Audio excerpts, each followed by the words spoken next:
राधे राधे राधे राधे राधे राधे। अभी हमरा सबके ई श्रीमद् भागवत कथा सप्ताह महायज्ञ के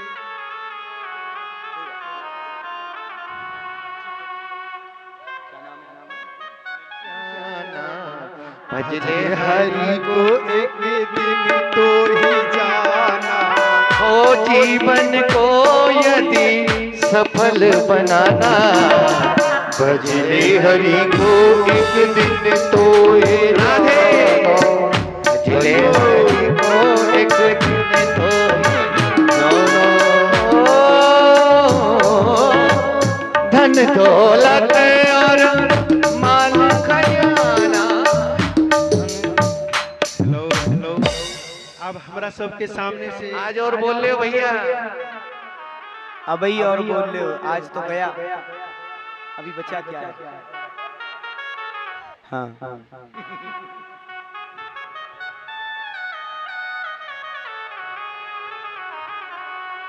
ऊधो सूधो है चलो सुन गोपिन के बोल, प्रेम बजाई डुमडुमी और ज्ञान बजाई डुमडुमी और प्रेम बजायो ढोल, प्रेम बजायो ढोल। आज उद्धव 7 महीने बाद होश आया उद्धव को। 7 महीने तक ब्रज में पड़े रहे पागलों की तरह, और जब होश आया तो ब्रज गोपियों के चरण रज में पड़े पाया है और पागलों जैसे हो गए हैं। और 7 महीने बाद श्रीमान जी दौड़ रहे हैं मथुरा की ओर और भगवान से जाकर के निवेदन किए हैं। और भगवान ने कहा उद्धव मुझे तो तुम्हारे ज्ञान पर पुट लगाना था, और जब तक ज्ञान पर प्रेम की परत नहीं चढ़ती है तब तक ज्ञानी अधूरा रहता है। तुम्हारे ज्ञान को पूर्णता प्रदान कराई है ब्रज की रज के स्पर्श से। ऐसी है ब्रज की रज, ऐसी है वृंदावन नगरी जो प्रेम की नगरी है, जो भाव की नगरी है। लेकिन आज विराम दिवस है, अभी थोड़ी देर कथा होगी, उसके बाद विराम होगा। आप सबने प्रेम और वात्सल्य से जीत लिया है। ब्रजजन ब्रजवासी इनके भाव को, क्योंकि ज्ञान अगर कम है और व्यक्ति प्रेमी है, ईश्वर स्वीकार करते हैं।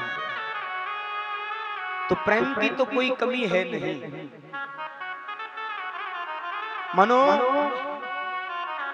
भागवत जी की ऐसी असीम अनुकंपा आप सब पर बनी रहे, ऐसे ही प्रेम, ऐसे ही जागृति, ऐसे ही सौहार्दपूर्ण आप लोगों का आपस का तालमेल विचार सब बने रहे, और ऐसे कार्य कराने में आप सब हमेशा तत्पर रहे। मैंने पूर्व में भी परसों के दिन आपसे कहा था कि क्या आप लोग चाहते हैं तो आप लोगों की भक्ति में शक्ति, मैंने कहा था कि कौन कौन लोग चाहते हैं ऐसा कार्य हमेशा चलता रहे। ये नींव हमेशा जो डाली है हमारे बुजुर्गों ने, कौन कौन लोग चाहते हैं कि ये नींव हमेशा ऐसे ही बनी रहे, ऐसे ही भगवत कार्य चलते रहे? सब लोग चाहते हैं। हाँ, मेरा मन इसलिए ज्यादा हुआ है कि हमारे बुजुर्गों ने बड़ी हिम्मत की, और ऐसे ऐसे उम्र वाले 80 के आसपास के इसमें वयोवृद्ध जो बिल्कुल सेवानिवृत्त, उन्होंने हिम्मत संभाली और इस इतने बड़े महायज्ञ को करने का संकल्प लिया, बीड़ा उठाया और आप सबको लाभान्वित करने का प्रयास किया। आप सबको लाभान्वित करने का। तो हम युवाओं का एक उत्तरदायित्व बनता है, मैं भोर में भी चर्चा कर रहा था, हम युवाओं का एक विशेष उत्तरदायित्व बनता है कि इन बुजुर्गों द्वारा जो नींव डाली गई है ये सदा सर्वदा बनी रहे, ऐसी जागृति लाई जाए, ऐसी जागृति लाई जाए।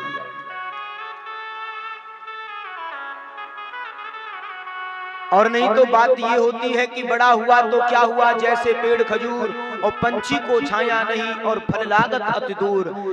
इन बुजुर्गों ने तो छाया भी दी है और फल भी दिया है, क्योंकि फल आपको मिल रहा है आपकी प्रेम और आपकी उपस्थिति से, आप देख रहे हो। ये प्रमाण है, ये प्रमाण है। तो मेरा सभी युवा साथियों से विशेष आग्रह, अभी यहाँ हमारे युवाओं का एक विशेष आग्रह जो हमारे पास आया, तो मैंने एक छोटी सी मुहिम प्रारंभ कराना चाहा है नेपाल राष्ट्र में। और एक और खुशखबरी आपको दे रहा हूं, आपके इस गांव में श्री हरि की ऐसी कृपा, महती कृपा हुई है। हम आपको कल बता रहे थे कि अक्टूबर महीने में 15 अक्टूबर से श्रीमद् भागवत सप्ताह ज्ञान यज्ञ सुरेश मास्टर जी के यहाँ हो रही है। उसके 6 महीने बाद यानी इन्हीं नवरात्रों में एक और भागवत कथा का मान लिया है और उसका भी संकल्प होने जा रहा है। श्रीमान बलराम ठाकुर जी इन्हीं नवरात्रों में उन्होंने संकल्प लिया है कि वो अपनी तरफ से श्रीमद् भागवत कथा कराएंगे। देखिए, इतनी जागृति जहाँ हो, जहाँ ऐसे ऐसे भक्त हों, अकेले कराने की क्षमता रखने वाले वैष्णव हो, तो आप और हम पीछे क्यों रहें? क्यों ना हम संकल्प लें, क्यों ना हम संकल्प लें, क्योंकि प्रति वर्ष श्री हरि की कथा चलती रहे, प्रति वर्ष चलती रहे, अनवरत चलती रहे। तो उसके लिए यहाँ पर कुछ गोलकें, उसे बैंक बोलते हैं, बैंक, हाँ, तो जो कुछ विशेष हमारे भाई लोग, हमारे बुजुर्ग लोग, हमारी कुछ माताएं जो विशेष रूप से एक समिति में सहयोगी बन करके, ये बुद्धिजीवियों की समिति है, उसमें सहयोगी बन करके गोलक यानी बैंक लेकर के उसमें कुछ धनराशि डालना चाहती हैं कि भाई लोग डालना चाहते हैं कि इसमें डलता रहेगा और 1 वर्ष बाद जब आयोजन होगा तो गोलक दे दी जाएगी और उसमें सहयोग की राशि आएगी और बड़े आराम से भागवत की कथा हो जाएगी, यज्ञ हो जाएगा, तो मालूम भी नहीं पड़ेगा और यज्ञ हो जाएगा। बाकी तो हमारे बुजुर्गों की छाया है ही, कहीं भी कोई बात रहेगी तो बिल्कुल हो जाएगी। और ये अनुभव है, कई शहरों में हमारे भारत में ऐसी हमारी व्यवस्थाएं चल रही हैं। आपको भी इस व्यवस्था से बिल्कुल जुड़ना है, बिल्कुल जुड़ना है। तो सबसे पहले उसका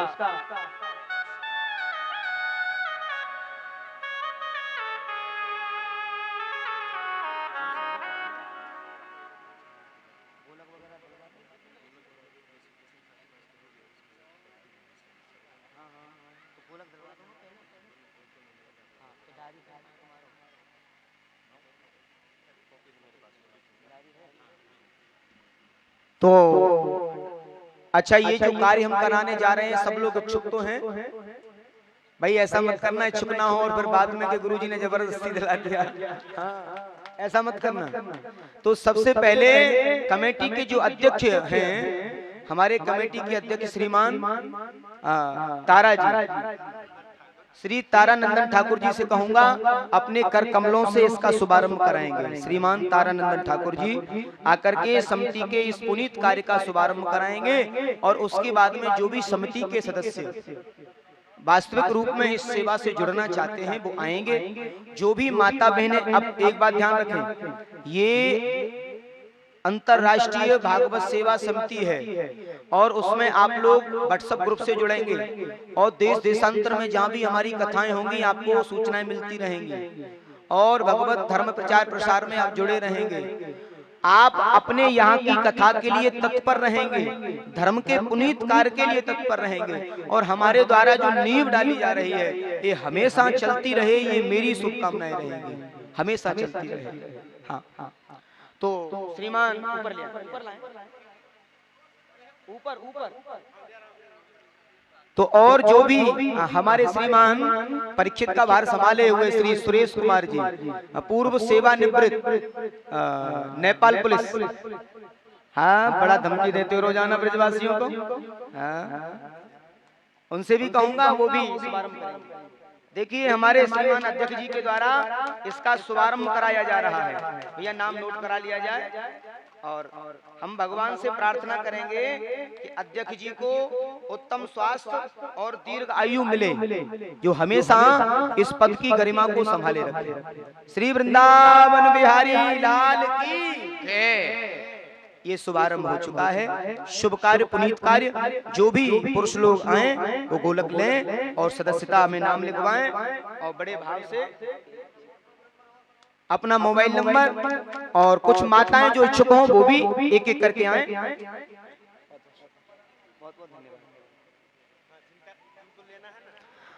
जिनको भी लेना है वो एक एक करके पहुंचे, जिनको भी गोलक लेना है वो एक एक करके पहुंचे। देखिए कोई भी वो एक ही बताया है और उद्धव को ऐसे अद्भुत ज्ञान से पूर्ण किया है। राधा शब्द की परिभाषा को समझाया। राम रूपे भवेत सीता रुक्मिणी कृष्ण जन्मति तस्मा ज्योतिर्भवेत् द्विधा राधा माधव रूपकम्। जो राधा है वो कृष्ण है और जो कृष्ण है वो राधा है। आज भक्ति का सर्वांग दर्शन किया है उद्धव ने। भगवान कहते हैं मैं ब्रज को वृंदावन को छोड़कर के कभी जाता नहीं हूं, मैं हमेशा वृंदावन में वास करता हूं। वृंदावन परते जयं पादमेकं जगच्छति।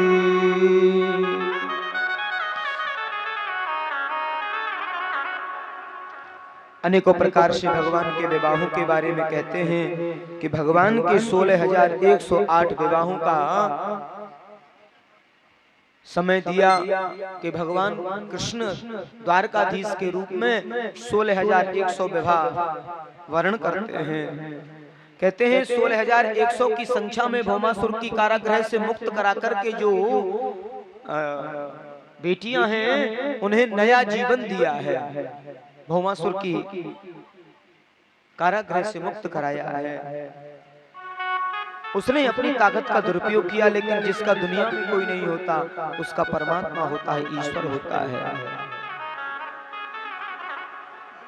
कहते हैं भगवान के विवाह होते हैं 16,108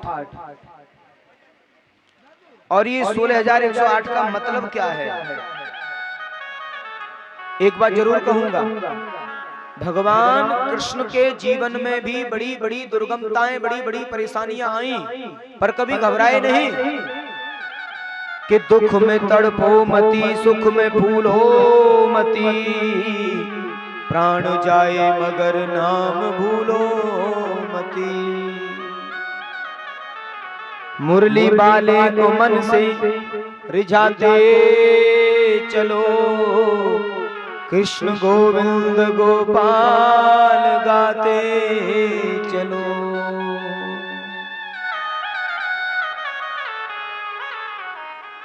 और लोगों ने तो भगवान को भी कलंकित करने में कसर नहीं छोड़ी। जीव यानी हम मनुष्य की तो औकात ही क्या है, लोगों ने तो भगवान को भी कलंकित किया है। लेकिन भगवान ने कभी भी चिंता नहीं की। 16,108 का मतलब है 16,100 जो वेद के यानी 16,000 वेद के उपासना कांड के मंत्र, भगवान की 16,000 रानियां हैं, 100 प्रकार के उपनिषद भगवान की 100 पटरानियां हैं, 8 प्रकार की जो प्रकृति है वो भगवान की 8 पटरानियां हैं। इस प्रकार से 16,108 विवाहों का मतलब बताया है। श्री द्वारकाधीश भगवान की जय। आज अनेकों प्रकार से भगवान का विवाह होता है और सबके साथ में बड़े आनंदमयी भगवान रहते हैं और हमेशा बड़ा प्रेम रहता है समस्त कृष्ण परिवार में। देवर्षि नारद इस भाव को देखने आए हैं। एक पौंड्रक नाम के अहम ही ब्रह्मा ही अस्मि यानी अपने आप को जो भगवान मानने वाले पौंड्रक थे, उन्हें भी आकर के भगवान ने मुक्त किया है, उन्हें भी आकर के मुक्त किया है। और जरासंध आदि का वध किया है और भगवान ने पांडवों के साथ मिलकर के अश्वमेध यज्ञ भी कराया है। जिस अश्वमेध यज्ञ में भगवान ने सबको सेवाएं बांटी, लेकिन पत्तल उठाने की यानी झूठन उठाने की सेवा भगवान ने स्वयं ली है। स्वयं द्वारकाधीश संतों की जो झूठी पत्तल है उन्हें उठाने की सेवा ले रहे हैं। तो भगवान तिनके से छोटा बनना जानते हैं, हाथी से बड़ा बनना भी जानते हैं, और अनेकों प्रकार से कथा सुनाते हैं। आचार्य सुखदेव राजा श्री परीक्षित को उधर कृष्ण सुदामा चरित्र को बड़े भाव से सुनाया है। कृष्णस्यासीद सखा कश्चित् ब्राह्मणो ब्रह्मवित्तम विरक्तेन्द्रियार्थेषु प्रशांतात्मा जितेन्द्रियो। सुदामा जी के जीवन में गरीबी थी लेकिन दरिद्रता नहीं। हाँ, कभी भी किसी भी धर्मशास्त्र में लिखा हुआ नहीं है कहीं भी कि सुदामा जी ने घर घर जाके भीख मांगी हो, कहीं भी नहीं लिखा है। ये तो हमारे कुछ पुस्तकों में हमारे लोगों को भ्रमित करने के लिए डाल दिया कि औरन को धन चाहिए बाबरी, बामन को धन केवल भिक्षा। ब्राह्मण के 6 कर्म हैं, मैं बड़े सूक्ष्म समय में समझाऊंगा। ब्राह्मण के 6 कर्म बताए हैं, यज्ञ करना और कराना, पढ़ना और पढ़ाना, दान लेना और दान देना। ये जीवन की 6 व्यवस्थाएं ब्राह्मण को दी गई हैं। दान लेना भी और दान देना भी, यज्ञ करना भी, यज्ञ कराना भी, पढ़ना भी और पढ़ाना भी, ये ब्राह्मण का काम था। जब आवे संतोष धन सब धन दूर समान, सब धन दूर समान। जीव के पास में जब संतोष रूपी धन आता है तो संसार का जो धन है वो धूल और मिट्टी के समान लगता है। और सुदामा जी के पास में तो संतोष है, भगवान के मित्र हैं। और सुशीला ने अपना प्रेम और भाव से ये वक्तव्य रखा कि आप अपने मित्र सुदामा, अपने मित्र द्वारकाधीश से मिलने क्यों नहीं जाते हो? सुदामा जी कहते हैं धन के भाव से भेजोगी तो बिल्कुल नहीं जाऊंगा, और प्रेम के भाव से भेजोगी तो बिल्कुल चला जाऊंगा। और सुशीला जी ने बड़ी चतुराई का प्रयोग किया है, कहीं से टूटे चावल, कहीं से पीले चावल इकट्ठे किए और कई बिलस कपड़ा फटा हुआ और बांध दिया और दे दिया सुदामा जी को। अब पैदल पैदल जा रहे हैं, बड़ी दूर है द्वारिका नगरी, काफी दूर है। और सुदामा जी के अनन्य मित्र हैं, माने यार है सुदामा जी के द्वारकाधीश। कहते हैं सुदामा जी, सुशीला, द्वारकाधीश कृष्णचंद्र तो मेरे लंगोटी आया है। हाँ, ऐसा मेरा प्रेम है उनसे। गए हैं मिलन की भावना लेकर के, और जलाशय को पार करना होता है। भगवान की परीक्षा लेने के लिए स्वयं द्वारकाधीश नाविक बन करके आए हैं। भगवान की परीक्षा ले रहे हैं सुदामा जी की। स्वयं भगवान सुदामा जी के पास में नाविक के रूप में आए और सुदामा जी को नाव में बिठा लिया। और नाविक रूपी जो भगवान है वो नाव चला रहे हैं, और आधे जलाशय पर पहुंची है नाव। सो भगवान रूपी नाविक सुदामा जी से भाड़ा मांगने लगे हैं, किराया, हाँ, पारिश्रमिक मांगने लगे हैं। सुदामा जी बोले भैया हमारे पास में फूटी कौड़ी भी नहीं है, एक फूटी कौड़ी हमारे पास में नहीं है।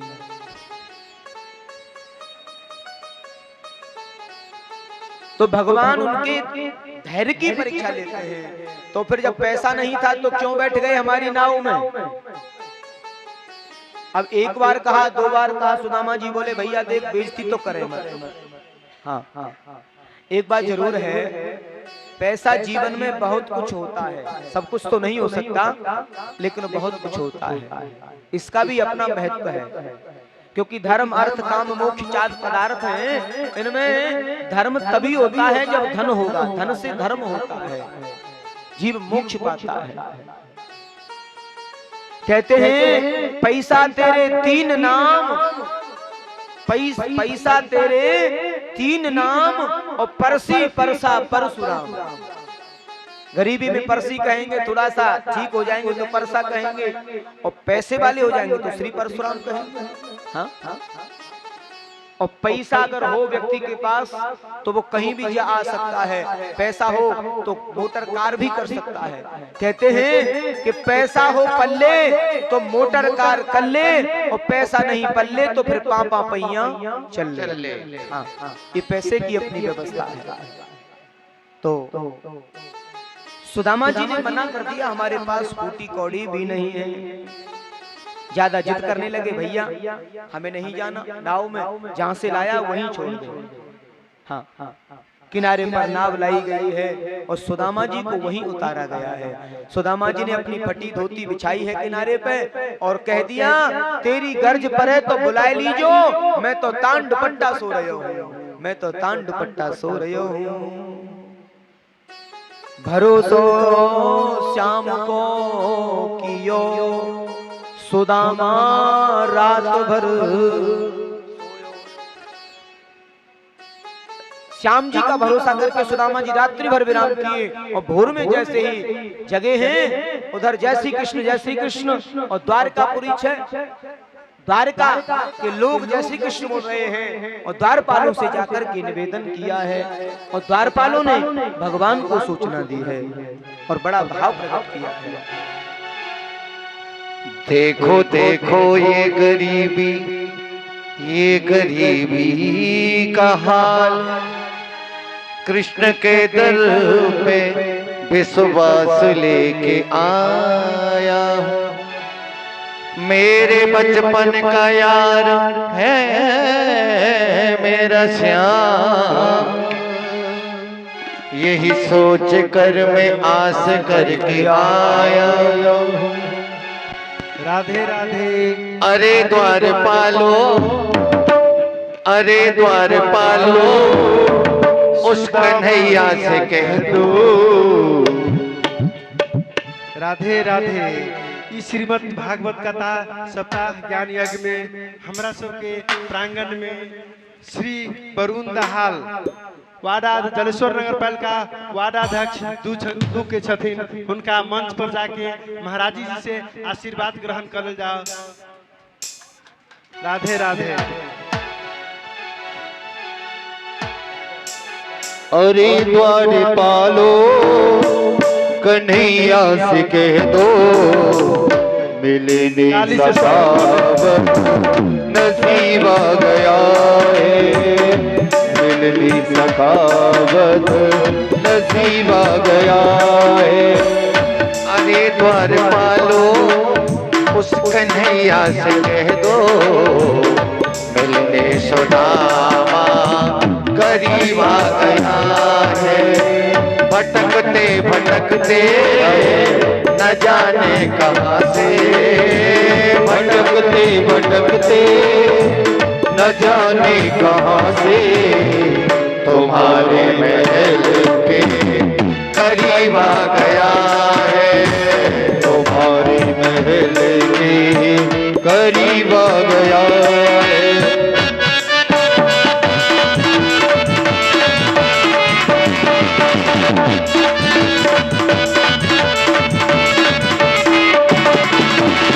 न सर पर है पगड़ी, न तन पर है जामा, बता दो कन्हैया को नाम है सुदामा हो, बता दो कन्हैया को नाम है सुदामा।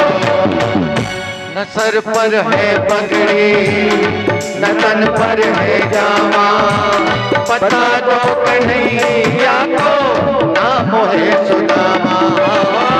न सर पे है पगड़ी, न तन पे है जामा, बता दो कन्हैया को नाम है सुदामा हो, बता दो कन्हैया को नाम है सुदामा।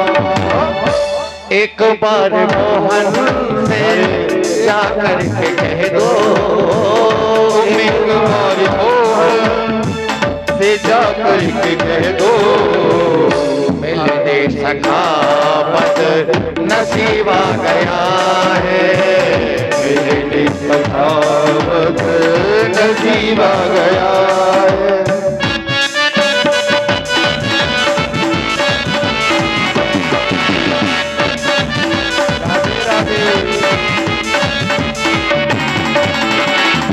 सुनते ही दौड़े चले आए मोहन, लगाया गले सुदामा को मोहन हो, लगाया गले सुदामा को मोहन, लगाया गले सुदामा को मोहन।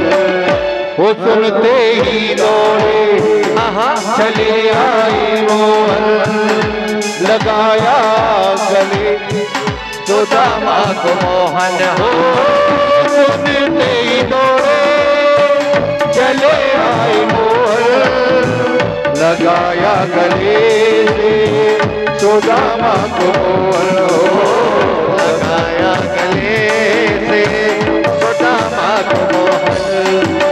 न घबराओ प्यारे जरा तुम सुदामा, न घबराओ प्यारे जरा तुम सुदामा, उसी का क्षमा तेरे करीब आ गया है, उसी का क्षमा तेरे करीब आ गया है।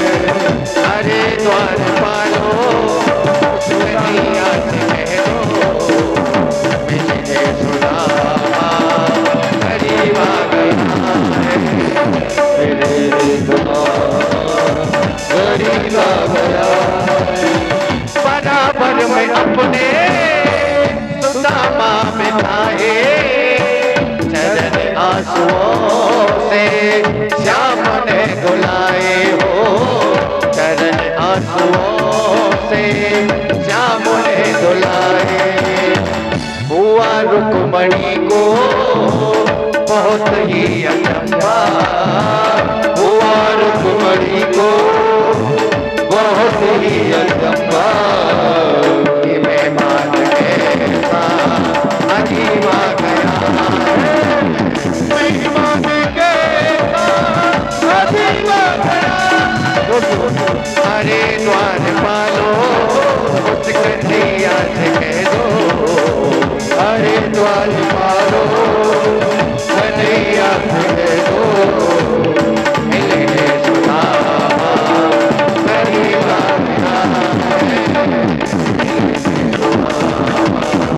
करीब आ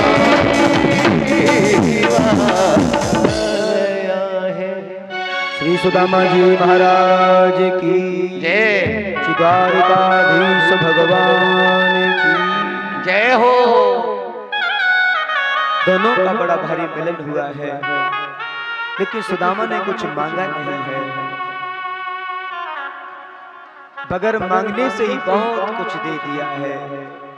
जब लौट के आए हैं सुदामा जी, तो कृष्ण सुदामा की मित्रता का परिचय होता है। कहते हैं किसी ने कहा कि कृष्ण सुदामा की मित्रता का मतलब क्या है? बोले जहां मतलब हो वहां मित्रता हो ही नहीं सकती है, जहां मतलब हो वहां मित्रता नहीं हो सकती।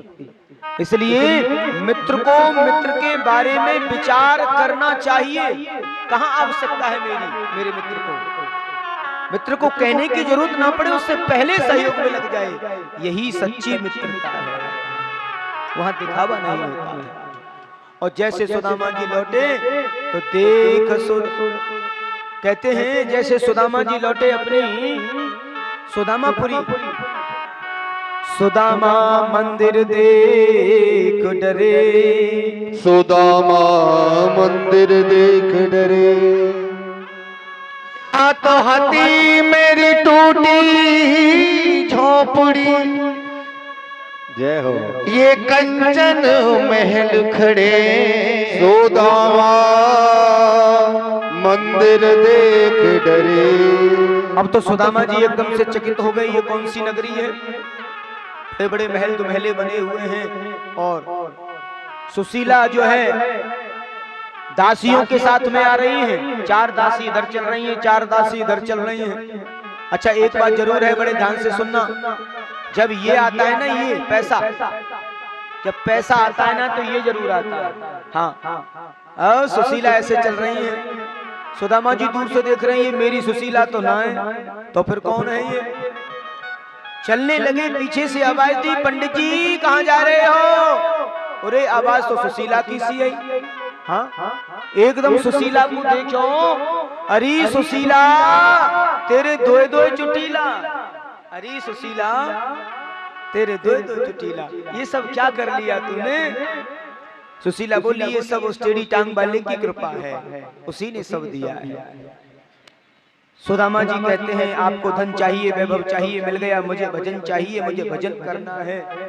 चलने लगे, सुशीला भी चलने लगी और पीछे से टेढ़ी टांग वाली आवाज देते हैं, पंडित जी कहाँ जा रहे हो? आपको ईश्वर ने अगर धन दिया है तो धन का सदुपयोग करो।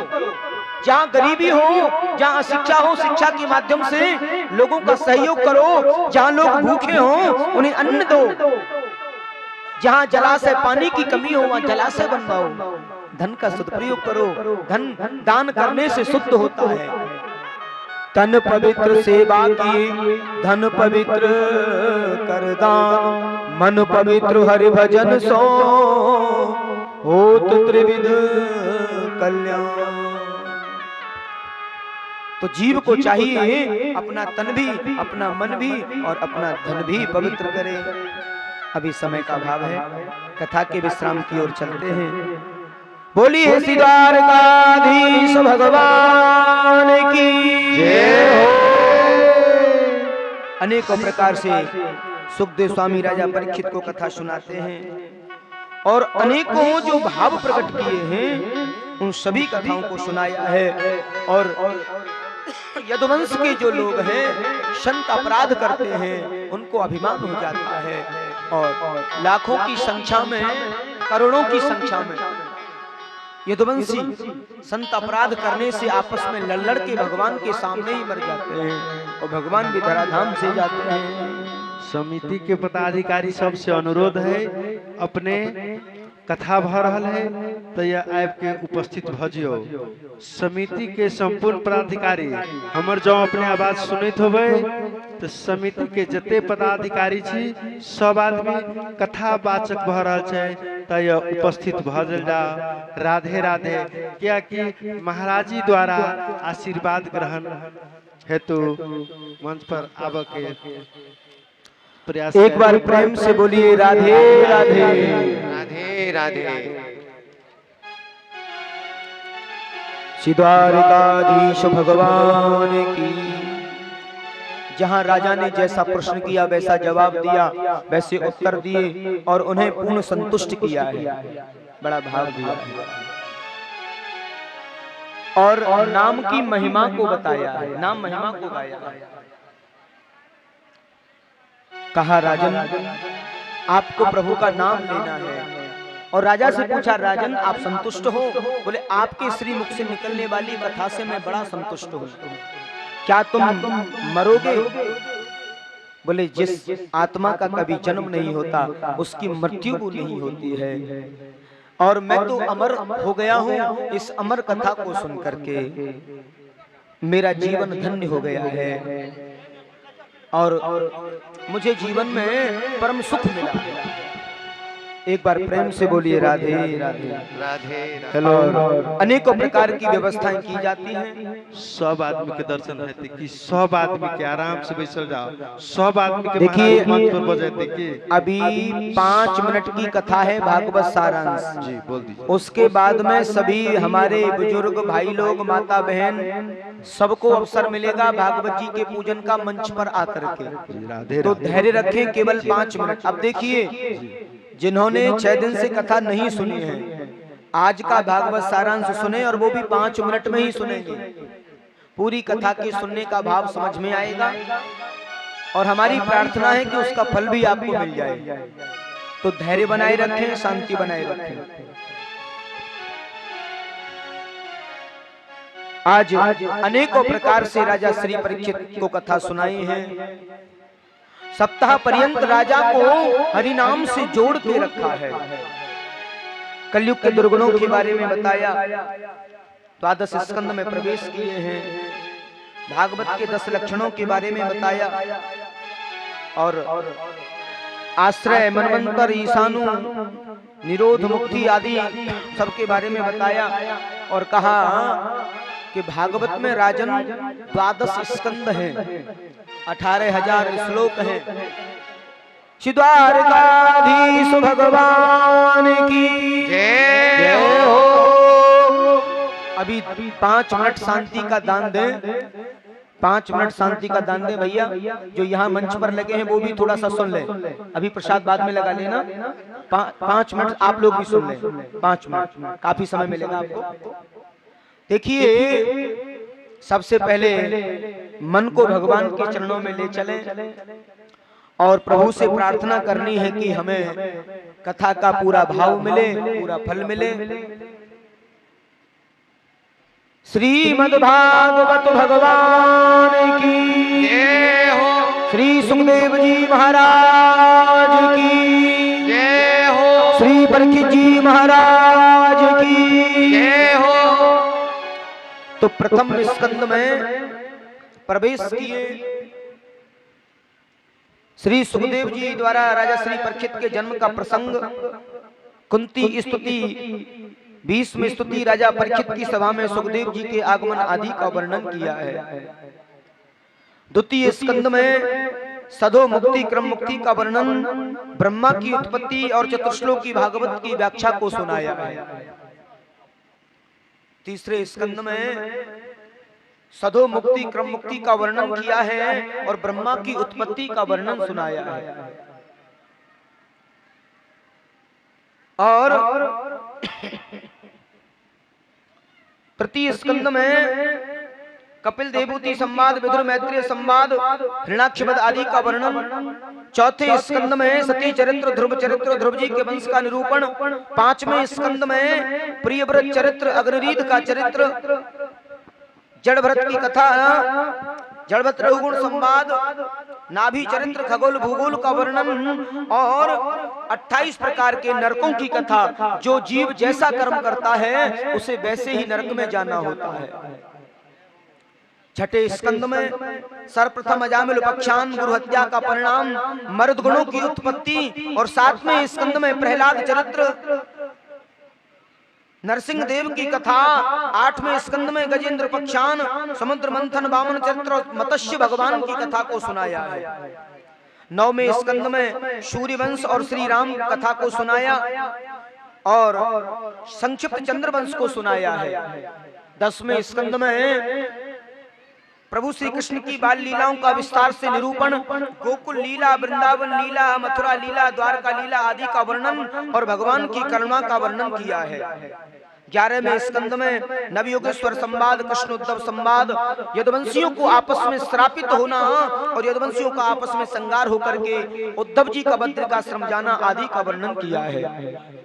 12वें स्कंद में कलयुग के दुर्गुणों का वर्णन, नाम महिमा का वर्णन। उसके बाद में सुखदेव जी की परीक्षित को अंतिम उपदेश करना और वहां से प्रस्थान और तक्षक के दसे जाने, उनकी मृत्यु और उनका मोक्ष और जन्मेजय के द्वारा सर्प यज्ञ का करना और उनकी मृत्यु और उनका मोक्ष और बाद में जन्मेजय को जो है समझाना।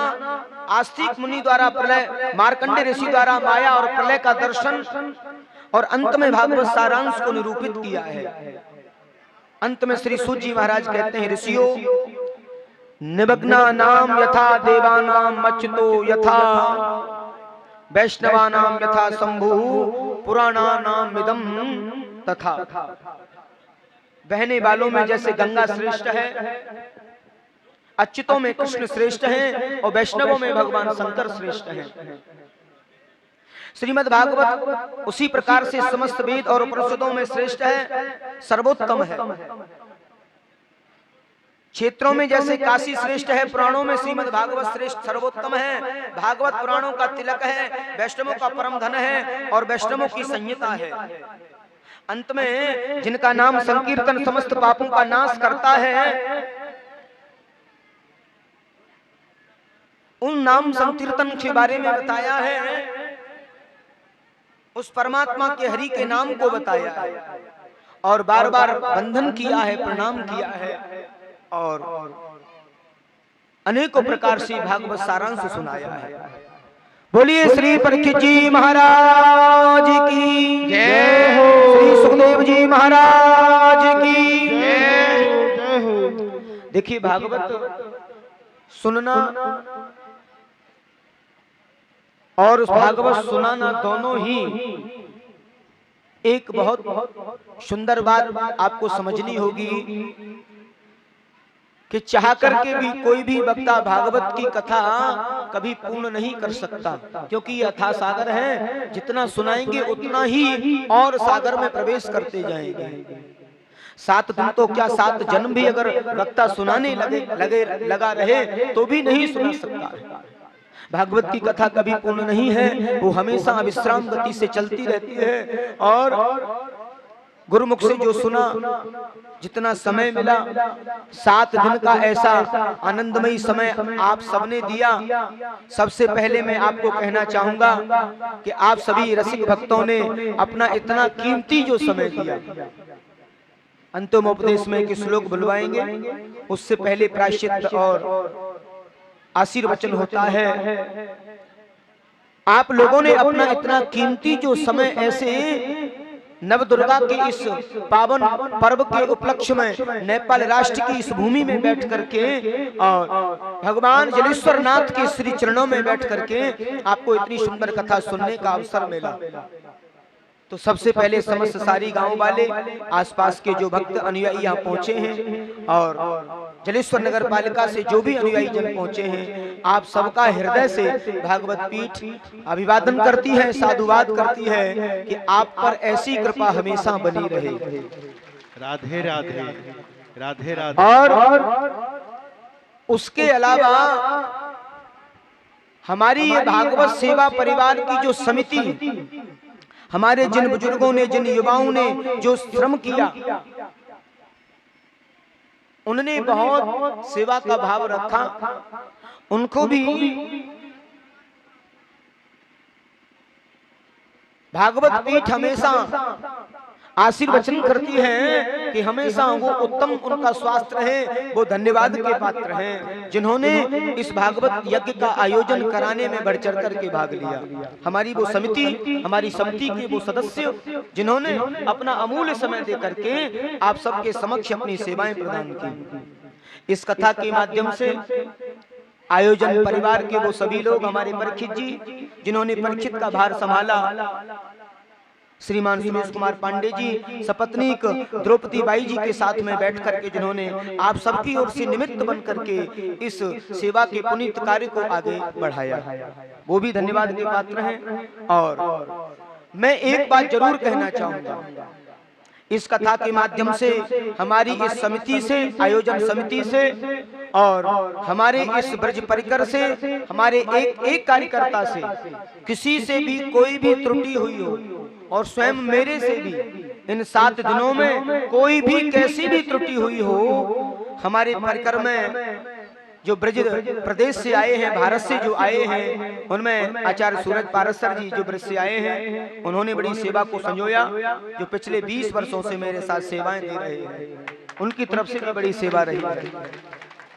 और भैया ओम प्रकाश जी जिन्होंने पैड श्री कीबोर्ड पर हमारे स्वरों को सजाने का प्रयास किया है, बड़ी सुंदर भावमयी गरिमामयी अपनी प्रस्तुति ब्रजधाम से पधार करके नेपाल में दी है। उनकी तरफ से उनके बराबर में विजय भाई जिन्होंने कई वर्षों से लगातार तबले की सेवा हमें प्रदान की, आप लोगों के बीच में जिन्होंने सुंदर तबले का वादन किया और बड़े बड़े मंचों पर जिन्होंने तबले का वादन किया है, उनकी तरफ से उनके बराबर में ही विपिन गौड़, उन्होंने अब तो पैड से सेवाएं प्रदान की हैं, उनकी तरफ से।